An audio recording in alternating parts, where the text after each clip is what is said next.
دوبارہ گرفتار کرنے کی کوشش کی گئی ہے اسلام آباد ہائی کورٹ کے باہر سے، کیا کہیں گے؟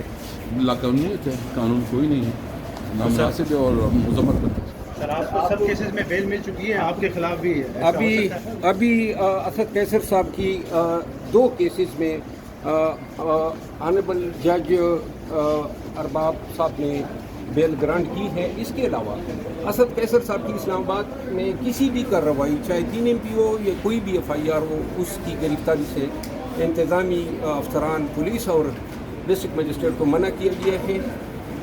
فواد چودھری صاحب کو دوبارہ گرفتار کرنے کی کوشش کے حوالے سے یہ ضرور کہنا چاہتے ہیں کہ یہ اب عدالتوں کے ہر اختیار کو اور ہر اتھارٹی کو چیلنج کر رہے ہیں۔ اس عمل کا مقصد صرف یہی ہے کہ عدالتوں کو بتانا ہے کہ آپ ریا کریں گے، ہم نہیں مانیں گے۔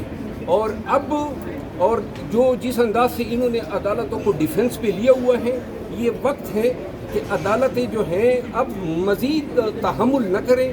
جو لوگ اس طرح عدالتوں کی حکمرانی اور میجسٹی آف جسٹس کو چیلنج کر رہے ہیں، ان کو کنٹمپٹ کے نوٹسز جاری ہونے چاہیے۔